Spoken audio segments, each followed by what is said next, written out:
We're having technical issues, so talk among yourselves for another minute.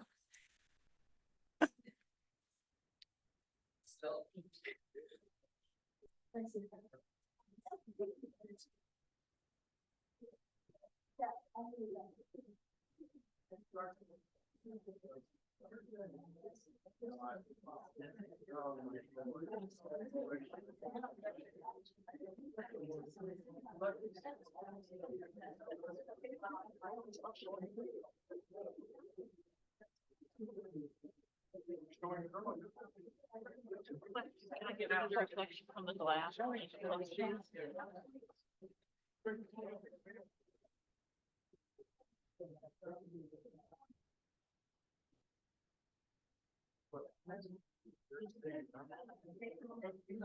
That's okay, right? It's sort of. Yes.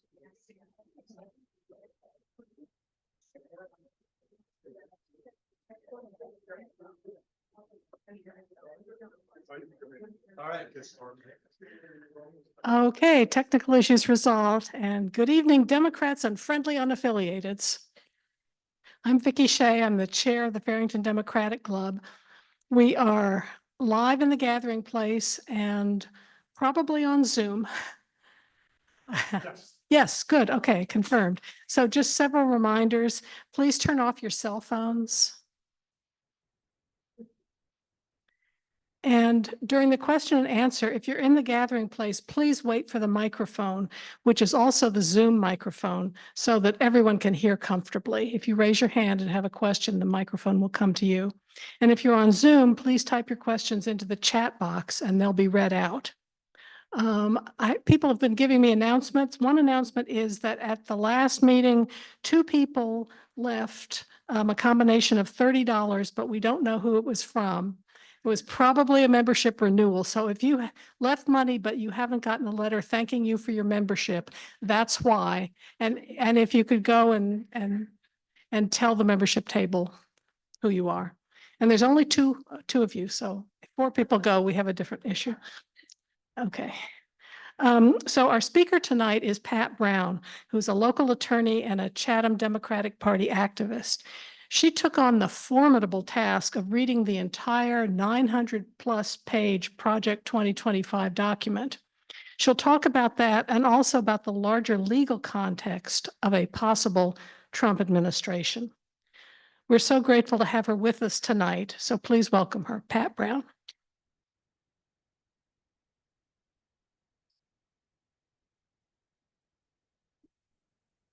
Vicki's very worried about me tripping on the cords here. All right.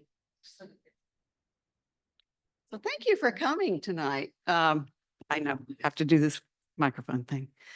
I really appreciate this. Now, yes, I did read that whole horrible document. I'm not sure why I did that, but it was fascinating. It was scary and it was fascinating. And then the Chatham County Dems decided that we would do this little summary of some of the major issues in Project 2025. If you want to see the sites to the pages, we've got that in there. It's, if you go to the link there, they're all there. So these are all things that are absolutely in the Project 2025 guide. So please read them. And if you have questions about them, there's a whole lot more than that, but we'll talk about some of this. So Vicki and I were talking about Project 2025 one day, and it was shortly after the Supreme Court had made the decision in Trump versus the United States on presidential immunity. And I mentioned that could have a significant impact on the implementation of Project 2025 should Trump be elected. So she said, would you be willing to talk about that a little bit? So here I am. I'm hoping you guys will join in a discussion after we go through some of these things, because I don't want to have to stand up here and just keep talking. So let's go ahead and get started. We're going to talk about the presidential immunity and Project 2025. Slide. So let's just review what Project 2025 actually is. It is a transition plan. It's for the next Republican president, and it's got these 4 pillars. The thing you've probably heard the most about is the book, A Mandate for Leadership, Project 2025. That's the 900-page beast. But that's only the beginning. They also have a database that they are putting together where they are vetting people who would be good in a Trump administration. And one of their keys is that they would have to be willing to help implement this. So they've got this database. You'll see why they want that database in a minute. They're also doing training for all those people that qualify. You may have seen some of these training videos on YouTube or social media, because some of them have slipped out. And they are shocking. They really are shocking. But the Heritage Foundation is actually training people after they vet them on how to implement Project 2025. The last thing is a playbook.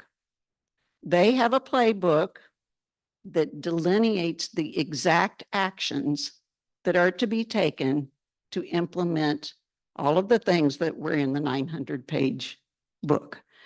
It is not public, and they have been very clear about why it is being kept secret.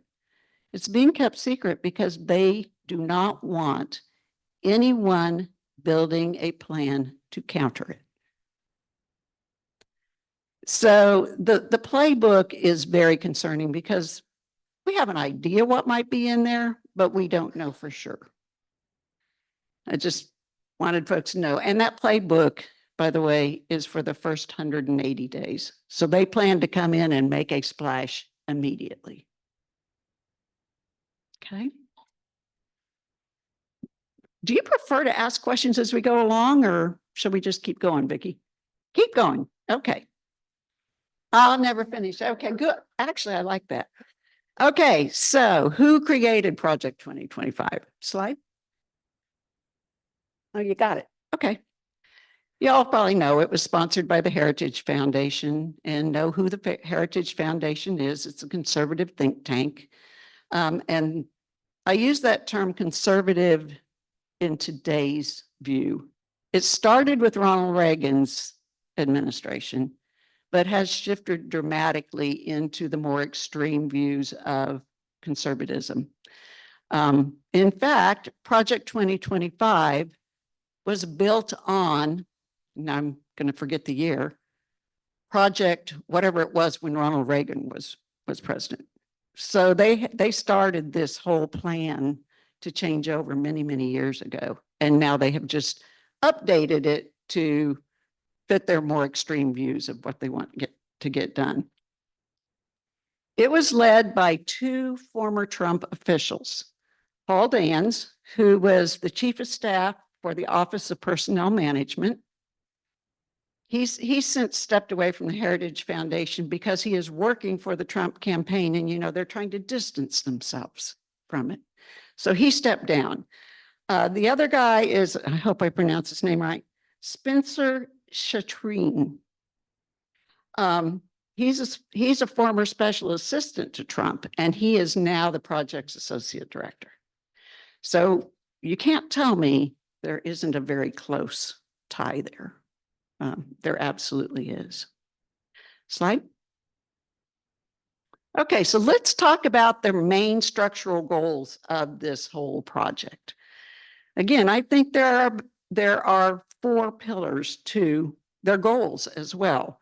One is to reduce the number of federal agencies and employees, increase the number of political appointees, decrease the regulation of private industry, and give more powers to the states. The first two go hand in hand, and this is why they want that database, because they are talking about getting rid of immediately at least 50,000 government employees and replacing a good number of them with political appointees. They want to decrease the regulation of private industry. Well, you know, that's always been one of their things. But for those of us that are of a certain age, Medicare and Medicare Part B plans, they want to decrease all the oversights of those, hand that back to the insurance industry and let them manage those. What does that mean to us? It means incredibly increased, probably increased premiums. So that's just one. You know, they want to get rid of the Department of Education. You've heard about that. They want to give that back to the states so that the states can do just what North Carolina is, which is giving more money to private voucher programs. NOAA, they want to downsize it. Oh gosh, we don't need NOAA, right? Just had a couple of hurricanes. The view is private industry can handle that. Yeah, I'm not sure which private industry, maybe Elon. Department of Homeland Security. They want to take the Department of Homeland Security, get rid of it, take the agencies under it, and put them in different places or completely do away with them.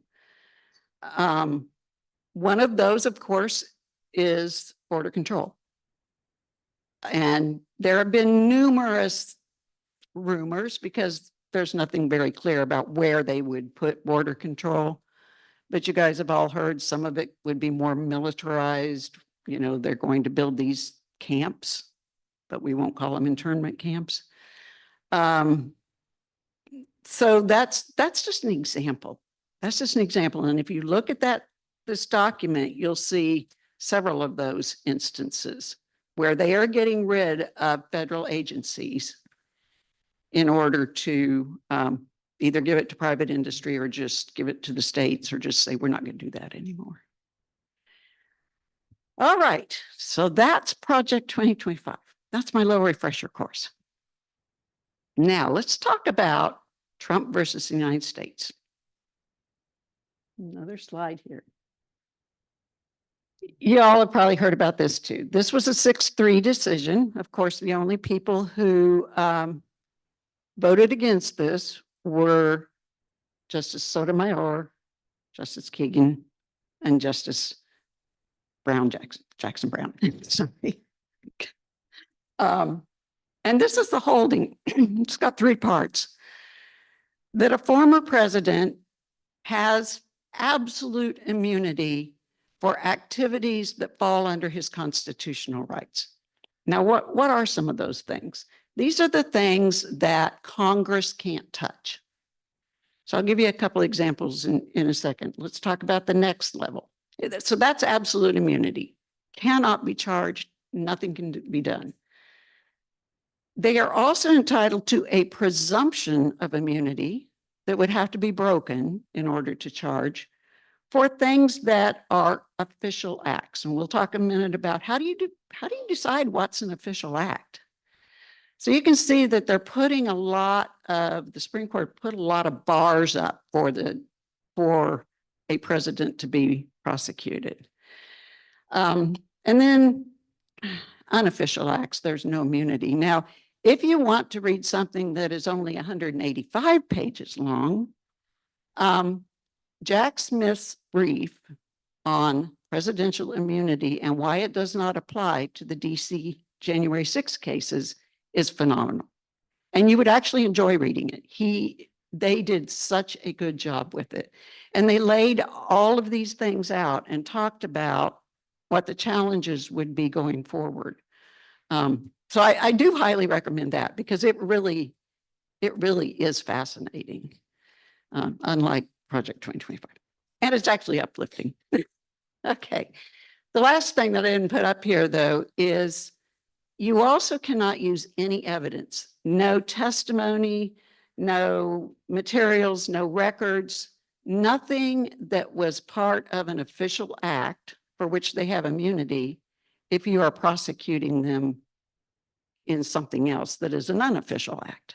So Jack Smith is taking the position, and I agree with him, that President Trump was acting as a private individual running for an office for many of the things that he did on January 6th, that they had nothing to do with, and his calls to the state representatives and things like that.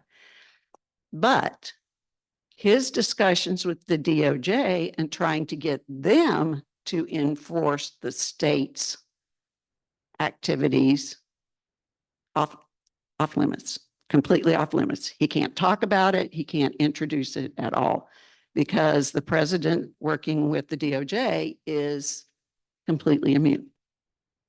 Even if he's asking them to do something illegal, that's his purview. Okay, so slide. Am I making you happy yet? More drinks, more wine.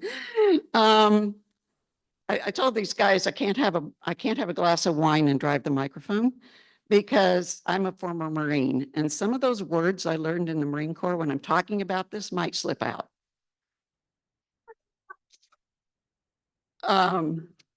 Yeah. Okay, so this is their legal legal description: action within conclusive and preclusive constitutional authority. So what does this mean? This basically means it's something that in the Constitution says the executive branch has the only right to do. Congress can't affect it. These are things like granting pardons, commanding the military, execution of the laws, i.e. working with the DOJ, vetoing legislation, overseeing foreign relations. No problem there, right? Managing immigration, or general control of the executive branch. We're going to talk about that a little bit more later too. So Justice Roberts made it very clear. He said in the opinion, the conversations with the DOJ are off limits, absolutely immune. His decision to change the attorney general, he was going to put the other gentleman in, absolutely immune. Can't do anything about that because he has the right to run, the president has the right to run the DOJ. So that's absolute immunity. Can't charge, can't talk about it, nothing. Slide. I got Tony so fascinated here. Okay, so now we get to what's an official act. This is the next step down. These are acts, they called it the outer perimeter. Anybody want to take a guess what that might be? I mean, nobody knows. The rule that they put in is one that is going to take years of courts trying to figure out what the Supreme Court meant. So we really don't know what official acts are going to be. This is something that in order to determine whether it's an official act, one of the things that the prosecutor has to prove is that it would not, if you were charging him with a crime, that crime would not impinge on his presidential rights. Okay. This is an employment act for attorneys. I mean, what can I say? I mean, really, it is almost an impossible thing to prove. It's just a very difficult act. So I anticipate that because the Supreme Court we have today, anything that goes up that a lower court says is not an official act is probably going to get challenged over and over again. So we will get that. Now, this one, they're going to have to show that if the determination is that it's an official act, still a presumption of immunity, the prosecutor's going to have to come in and show why it's not going to harm the executive branch's rights and duties. So they're going to have to come in and show that. So it's a pretty high bar. It's a pretty high bar. And what it means is that there's a very broad latitude for the president to act. So now let's tie the two together. Slide. Many of the changes proposed in Project 2025 are within the purview of the executive branch. I just named several of them, immigration. Remember that all agencies, all cabinet agencies, now those are constitutional, or they are put in place by Congress. But the departments, the agencies underneath them are all under the executive branch. So the executive branch has the sole right to change those agencies up. And Congress can give advice, but they don't have to give consent. So when we say that they want to demolish the Department of Education, he can't. He cannot get rid of the Department of Education, but he can get rid of all the agencies under it. Okay. For example, the Office of Migrant Education, the one that helps give funding to all the public schools to do migrant education. He could completely get rid of that with no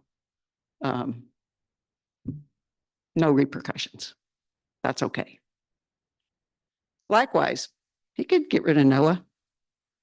It's an agency. An agency. Oh, the National Oceanographic Bank and Atmospheric Agency. Hurricanes. Think hurricanes. Yeah.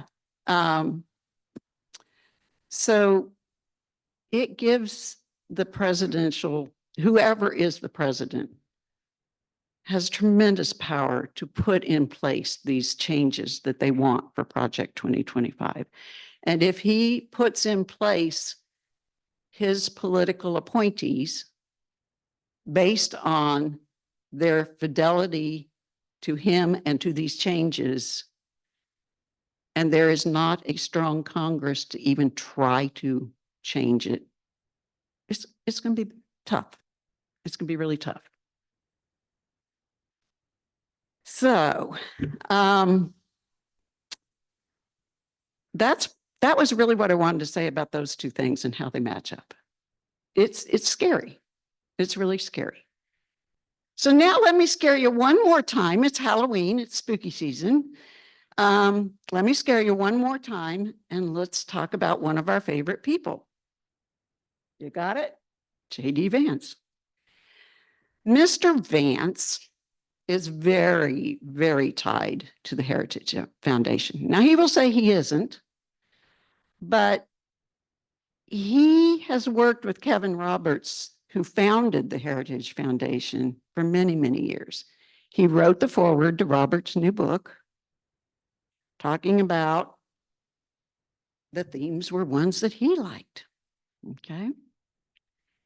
And then he's also done a foreword to one advocating a national abortion ban. I mean, these are not things that Democrats are making up. We got the receipts. We can show these things. So now let's think about, who are we really voting for? Okay. Slide. Y'all heard of the 25th Amendment? Remember all that ruckus about Joe Biden being too old and too senile to be the president? Do we think we have a candidate for president on the Republican side who has all his marbles? I mean, maybe. I mean, he is who he is, but he's not a healthy person. I mean, just look at him. Right. Look at him. So And I don't think he's interested in being president anyway. So who's really going to run the show? You know, even if they don't go as far as the 25th Amendment, this is the amendment saying either the president can say, I need to step down, or he has to step down, you know, in case of an assassination or something. Or the vice president and the cabinet members can say he needs to step aside. And then you got J.D. Vance running the show. And he is absolutely dedicated to Project 2025. He really is. Now, there might be some things in there he disagrees with, but he is dedicated to it. So I do think Trump's health is a valid concern for those of us. One more slide and then we'll get to questions. Okay, let's talk about the bottom line then. Fewer guardrails. We don't have a Supreme Court that will save us. We absolutely don't. And a Republican Congress would just enable this. I mean, we've got to vote up and down the ballots. We've got to get people out to vote. This, to me, is the scariest thing. When I was in college, my minor was in German and German history. And this is so close to what happened in Germany that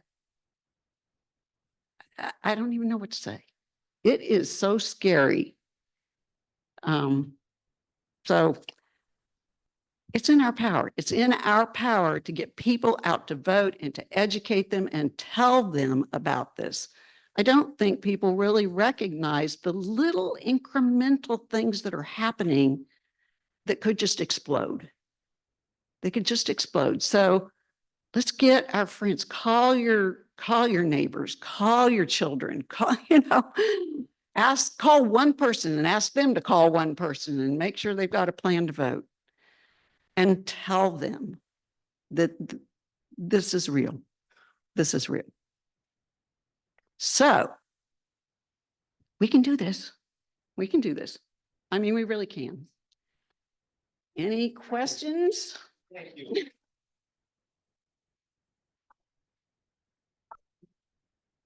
We had a hand up. First hand up was right back there in the back. And I told him he had to wait.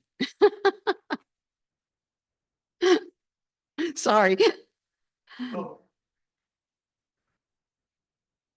The idea of the vice president and the cabinet forcing the exit of the president, is that just a majority of the cabinet or is that a 100% of the cabinet? It's the whole cabinet. But, So one person They could. could stop it. They could, but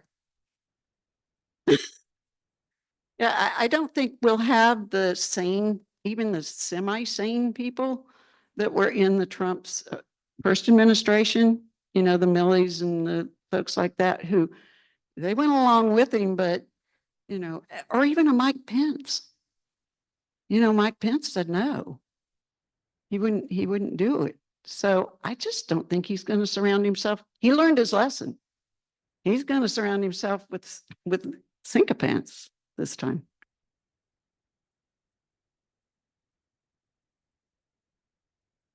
Hi, could you talk a little bit more about healthcare in general, but specifically Social Security and Medicare with regard to Project 2025, Sure, the implications? sure. Social Security, they were very, very careful not to even mention it. You can search for that term in that document and it does not appear. Because they knew that that would just really, you know, everybody know what the game was then. But like I said, Medicare and, well, Medicaid, they would love to get rid of completely. Medicare, though, the biggest concern I have is they would be taking away the right to negotiate, for the government to negotiate pharmacy prices, prescription prices. But it is this part of your Medicare Plus, your Medicare Part B, you know, that they want to hand back to the insurers and not regulate it. And the other thing I will say is they want to do away with a lot of the CDC work and do away with a lot of the regulations there as well. And think about the way the behavior was during COVID. You know, they did everything they could to denigrate the CDC and the FDA. So they will deregulate as much as they can. And to me, those are the things that will affect our healthcare. Is that? I have a question, a historical question. I studied government in school, but God knows how long ago that was.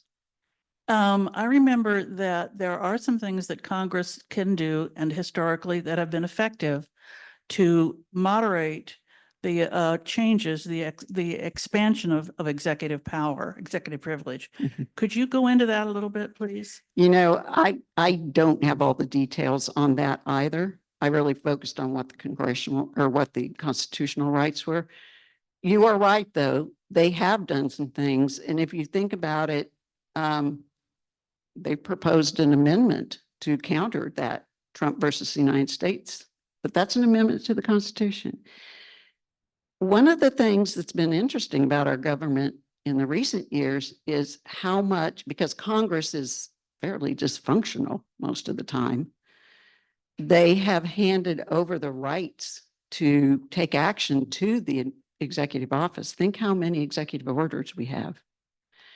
And in large part, that's because Congress doesn't act, you know, on the bigger things. So this red and blue stuff has just made our Congress so difficult to get anything done that the executives are just stepping in. Now, you're right. There are some things that they have done in the past. Usually it is to pass legislation as long as it doesn't impinge on their rights. But like they can pass legislation relating to the military, for example. But they can't rule where the military goes or anything like that. And the courts even have been saying now that some of that is not enforceable. But yeah, let's get a good, strong Democratic Congress in, and they would at least try, I think. One of our participants via Zoom is asking, or it's a statement and a question. Okay. Trump may not want to be the president, but that just means he doesn't want to do the work. He absolutely wants the prestige and honor of being president. Do you see it any differently? No, but I will add one more thing that he wants: to stay out of jail. Yeah, I mean, he doesn't want to do the work. He just wants to be the star, you know, and tell people they're fired. But he wants to stay out of he wants to stay out of jail. That's what he is running for, because he will go to jail. Got one back there too. I wonder what Project 2025 says about the NIH. It's $32 billion budget. Seems like it would be something that would be. On chopping block. Yeah. On the chopping block. Have they NIH. talked anything more about what that would look like or what? Other than they want to, it is one of the ones that they want to contract significantly. You know, you think about the challenges to scientific research right now, and a lot of NIH work is that. They would rather not have that out there. So they will contract it. I don't think they'd get rid of it, but they will contract it. And then what I'm guessing, this is my speculation, is that they would give more grants and require them to be with private companies, with private industry to work together. Does that make sense? To go back to Trump wanting to stay out of jail, Justice Marchand in New York is holding off on sentencing. Mhm. If Justice Marchand in New York says he's going to jail, take He's him to going to jail. Rikers overnight, and then we'll decide where we're going to send him, Dannemora maybe, up the river. what happens then? And that's New York State. Right. And he can't do anything about the states. Oh, He can't do anything about you the know, Sing states. Sing is in a very nice location on the Hudson. But now let me ask you, if our president is in jail, he cannot fulfill the functions of his office. So who takes over?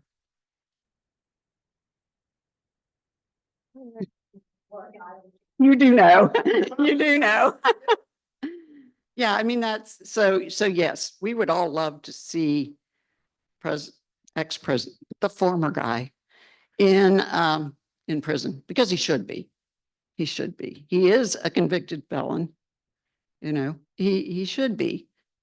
But it's like a catch-22, you know? That's why I said, who are we really electing? Who really is that ticket? So just a comment on that, which is that, I mean, I'm pretty sure that if he were sentenced, it would get appealed. And so, and also if he's president, I'm not sure he can be in jail when he can't stop the case, but I'm not sure he could be in jail. But I want to ask a different question, which is, I had understood, and I've never really, that civil service, there are so-called civil service protections. There are. So how is it that they could just, and I've heard of this Schedule F or whatever, they could just, how is it they can just sweep them away? Or is there a question about whether they can? Well, it would be challenged. It would be challenged, but they can dismantle the union. They can dismantle the government employee union. They can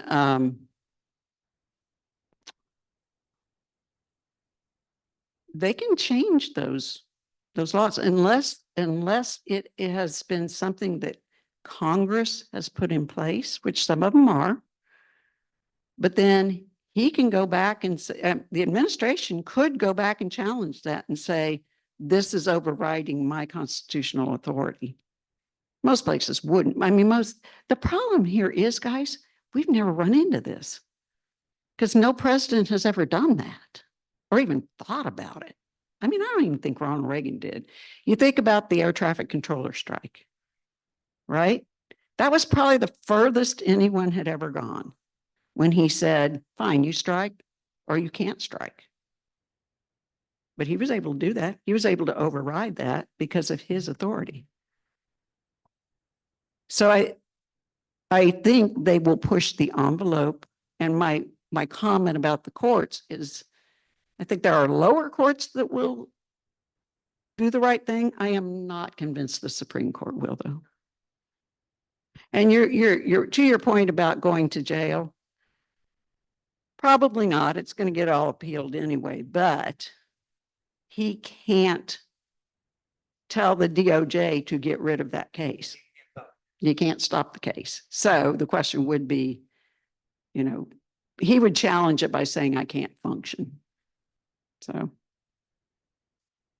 Yes. Yeah, I don't have a question. I just have a comment. The man has been making comments about being a dictator. I don't think these are mute. I think it's a mute point. If he gets in power, he's just gonna rule it. Yeah. He's just gonna rule it. He's gonna want whatever he wants. Yeah. But speaking of Mike, when you speak, because I'll ask the same people. Yeah. And the folks that he surrounds himself with will enable that.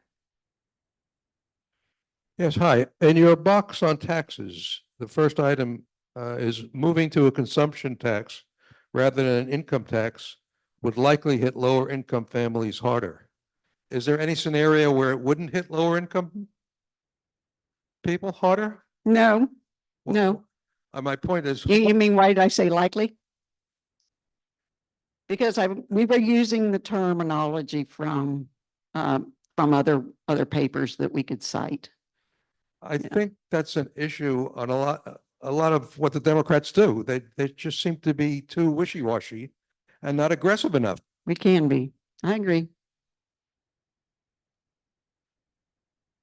I think our candidates are getting a little more aggressive.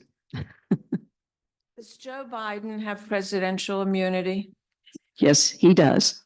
So Yes, he does. what can he do between A lot. November and January? And is there a group that's advising him? No? I don't know. I don't know. I mean, I think it goes against his nature and his belief in what the country is.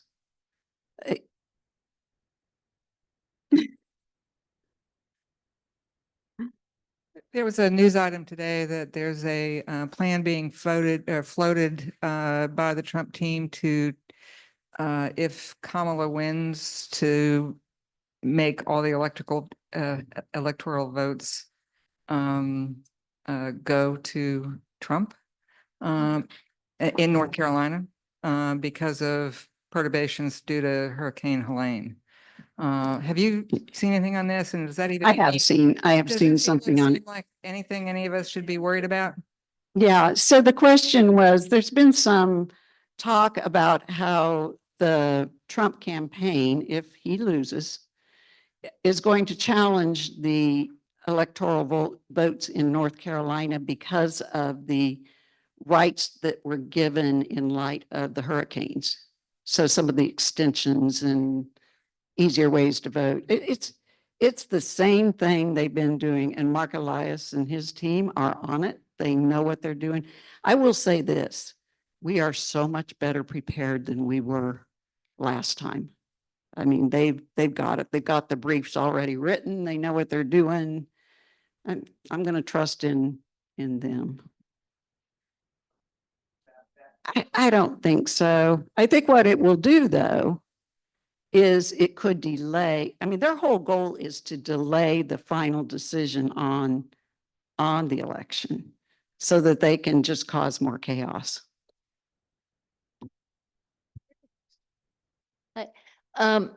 You can look around this room and see that most of us are old enough to have memories of the horrible things that can happen, like happened in Germany and other places. And we are the population that goes out and votes. And obviously we're Democrats because that's the club.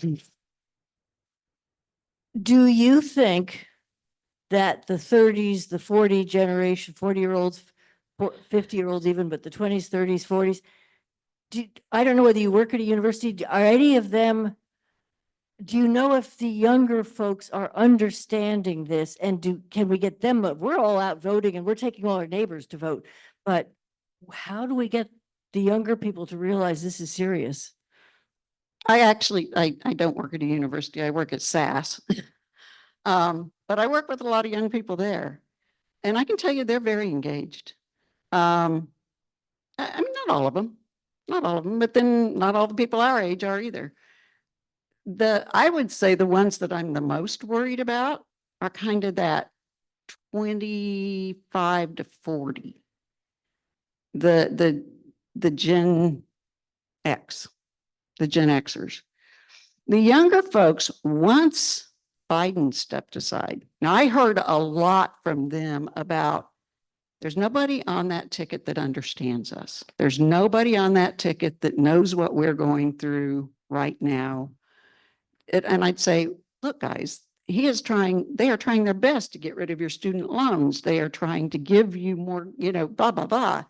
And it was like, yeah, but they don't. The minute that changed, I could see a shift and I could see people interested. I had one of the attorneys that I work with tell me just yesterday that her daughter, this will be her first election she can vote in, came home last night and she was on the computer doing her research on what was recommended for the Wake County candidates. So I do think it's happening. In fact, I got a lovely gift from the daughter of one of my other attorneys today, a pair of vote earrings. And she told her mom that her mom wanted them. And she told her mom that she thought Pat would like them. So she gave them to me. But I'm seeing it with my godchildren. They all went out and voted. They stood in line. So reach out to your grandkids, your nieces, your nephews. There is a level of excitement that honestly I haven't seen since Obama. And gosh, do you know who Obama is going to campaign with next week? Bruce Springsteen. They're doing a series of concerts and it's a different star each time, but that's the first one is the boss. So they can have Kid Rock. The summary is very helpful. The one thing I don't see here, and I'm just wondering, does Project 2025 speak to foreign relations at all? It does. It does, but it doesn't, I mean, they want to change up the State Department, but their biggest thing there is the personnel. Is getting their people in there so that they can manage it. That's the biggest thing.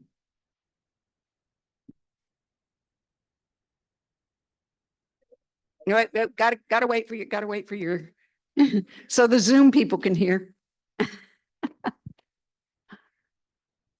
So I don't understand how, I mean, Trump has disavowed this. He's a kook, but he's not known for following anybody's directions. The other thing is that most of this would require even a dysfunctional Congress to dysfunction for years. And then thirdly, it seems like the only thing he could potentially do is change Schedule F to shift 500,000 career employees into a new job category. He could do that without Congress, but all this other stuff, he'd get bogged down like anybody will, like Kamala will. So I don't understand. Also, I mean, these people cooked up this scheme, but that doesn't mean Trump's going to go along with it. He has his own crazy schemes. I wish I could be that optimistic. I don't know. And this was the concern I raised about who are we really voting for here. Trump doesn't want to do the hard work, but he'll let other people do it. He'll let other people do it. And if you have a Stephen Miller in there or some of those folks, he can do some of these things. That's why I'm saying the 180-day playbook, they won't let anybody see it. They are guarding that very carefully because they have their plans on how to keep from getting bogged down. And truly, do you really think the Congress, as it has been for the last few years, is going to step in?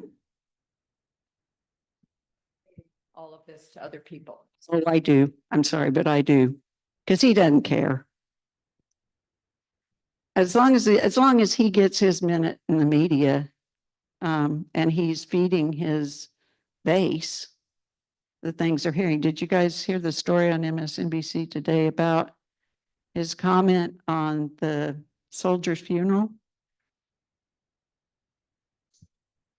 You haven't seen that one? Supposedly that he said they were talking about a Mexican soldier, an American soldier funeral. And he said, did we pay for that? And they said, Mark Meadows said, well, yes. He said, so how much did it cost? Now I am going to use one of my words because this is a quote from him. $60,000. $60,000? That's too much to bury a fucking Mexican. That's our military people. I mean, yes, he says stuff like this just to get in the media. We know that he does that too. But I think he is cruel. I think he does have a cruel streak in him.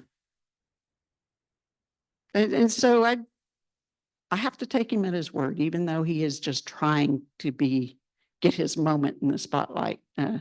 One of his campaign guy, it wasn't Stephen Chung, it was one of his other guys, commented recently that Trump was the master of controlling the media.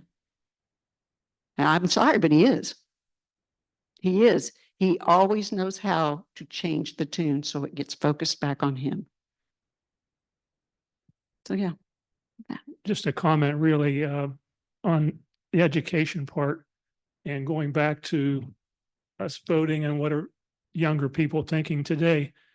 They want to, like North Carolina, the Republicans giving all the money to to private schools and to all the voucher things and public education just going downhill. But the point is, we're in trouble. How can this be a close election?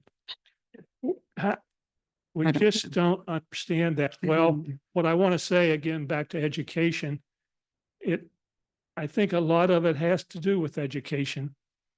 Had the schools been able to, I don't know, instruct and teach and have, even when I went to school 100 years ago, I mean, I think I had one civics class, and it was the coach taught the class. I mean, and I played football. So, it was just like, okay, coach, what do you, but if it was more serious and the education was there, then I think a lot of these people would understand what we're talking about tonight, and it wouldn't be a close election.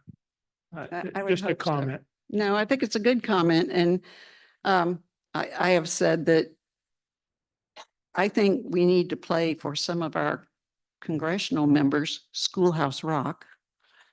I'm just a bill. I'm only a bill.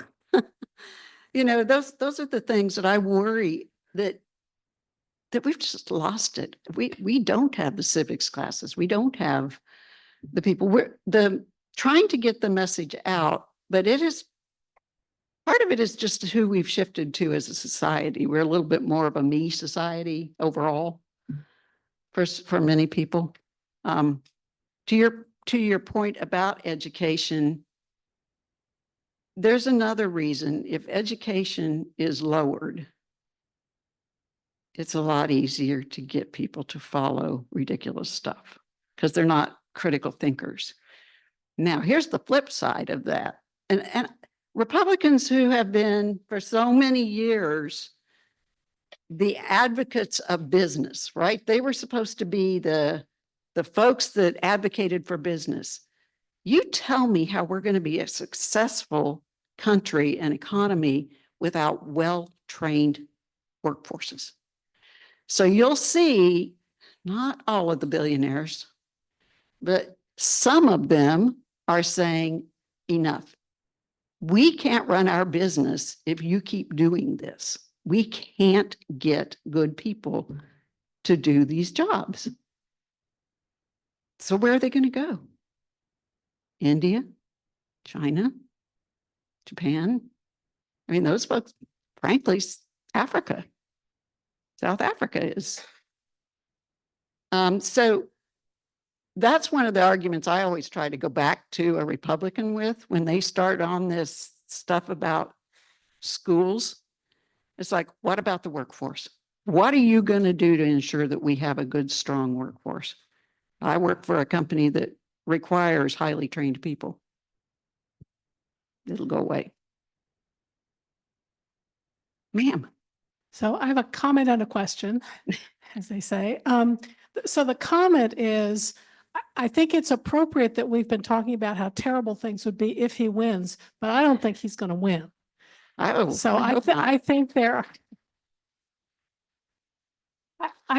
are way more sane and sensible and good Americans who are quietly going to vote for Kamala. So that was my comment. The question is, what about expanding the Supreme Court? And is that a power that Congress has that the president could or could not veto? The Congress can do that. The president could veto it, but yes, Congress can do that. I mean, they did it once before. I think, the reason we have the number of justices we have today is because at that time, that was how many appellate courts we had. So they had a justice that was going to help each appellate court. We've got 13 appellate courts now. Why not just do what we did before? Expand it, Exactly. I mean, why doesn't Congress just do it again? Because we don't have a functional Congress. It would take, that one would take a majority vote in Congress. No, the 2/3. 2/3 because of the filibuster? Yes. Yes, you have to get over the filibuster first. Yeah, thanks, Tony. Yeah. Yeah, no, he's right. Any legislation, it's just any legislation. The problem is that there's a filibuster now, but Right, right. I I'd like to see I us get rid of the assume filibuster. that if the Democrats win Congress, they'll get rid of the filibuster. But that would be, it's also a big if. I mean, Yeah. so we'll see. Yeah, no, thank you, Tony. That's a good correction. Are there any other questions? Yes. Hey, I lost my helper. And while you're handing that over, I want to comment on your, I don't think he's going to win. I don't think he's going to win either. He may win North Carolina, but I don't think he's going to win. And one of the things I've been seeing from the polls is don't watch the polls anymore. They're not going to move, and they are so skewed one way or the other that it's just don't watch them. They're not going to give you anything. Who is the person who reduced a 900-page book to a one-page handout? Several of us. Congratulations, well done. There were about, there were 8 of us, and we each took a section or two and reduced it. And then we just couldn't get anybody to do the graphics until we met someone from Orange County. And they said, oh my gosh, we've been wanting something like this. How about if we do the graphics and then we can use it for the entire district? And we were like, yes. So I have just a couple of other quick announcements, and then we'll see if there's any final question. For those of you who have not already voted, we're going to be putting out on the table there sample ballots and information about the early voting locations and how to find your election day place. Also, there's a whole box of buttons that you're welcome to take, which are, I think, Make America Kind Again, right? Yes. And Tina has gone to get all of the signs that we've gotten from the Chatham Party to put out. There are a few Harris signs and some others. And if you really have to have one, and you can't kill each other to get the ones that are there, they're more in the Chatham County Democratic Office, which is in Pittsboro on East Street near the old Food Lion in Pittsboro. So you can go in and get one. They're no cost. I'm going to send out a link to Jack Smith's brief so that people I'm telling you, it's make good it easy reading. to read it. And there's one more person who wanted to make an announcement. And we don't do this, but we all need to stick together now. So I think we should have community announcements at the end. Thank you, Vicki. I'm Janet Stevens, and part of the Interfaith Voices for Reproductive Freedom. It's a coalition of churches and synagogues, from Presbyterian to Jewish to Baptist to Unitarian. We are holding a rally from 11 to 1 on this Thursday at the Peace and Freedom Plaza, which is down on 179 East Franklin Street. 11 to 1, we've got plenty of vote signs and whatnot. But what we're trying to do is both get the attention of students, primarily people walking, driving by, that early voting is happening, as well as that there are a variety of faiths who support pro-choice, and to encourage them to vote pro-choice. So if any of you have an hour or two, if you could come down there, that would be great.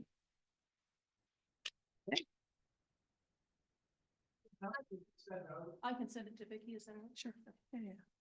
And one final thing, they still need poll greeters, particularly in Siler City. One of the major things that the poll greeters do is to remind people, vote the whole front and then turn it over and vote the whole back, because it's getting a Democratic Congress and a Democratic legislature. And judges.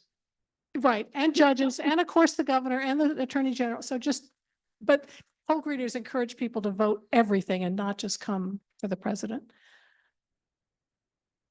Just a quick PSA for anyone who has not voted yet and has heard about the long lines. I'm at Galloway Ridge, and we have had people 2 hours, 3 hours. I was an hour and a half for curbside voting.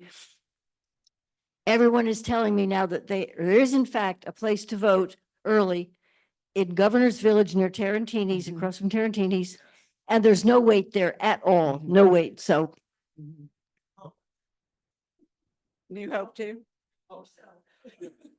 Also New Hope, which is on the other side of the lake at a Baptist church. And those addresses are in one of the handouts that's going to be on the table over there. It is on the table. Are they? Thank you. Okay. Yeah. So if you want to drive over the lake or go to Governor's Village and have a little pasta and vote, you can do that. I just wanted to say, we voted today and we voted today. We voted up at the place next to Food Lion. Yeah. And yeah, at the college. And we were in line for a little less than 45 minutes. And then we voted in about 10, 15 minutes. So the line was shorter today than it was yesterday. I'm a poll worker and I was at community college on Friday, which was actually there. It was busier than Thursday, which set statewide records. And at about 7:00 PM, people just walked in. I can't promise it'll be the same. Maybe word will get around and everybody will be there. Otherwise, there was an hour and a half wait. So, Yeah, that one in Governor's Village, though, is really easy to get in and out of. anybody? Okay, enough about us. Let us thank our speaker.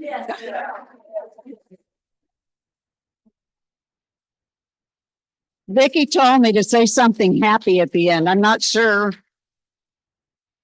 Joy, bring back joy. Kamala's running on joy. Let's bring it.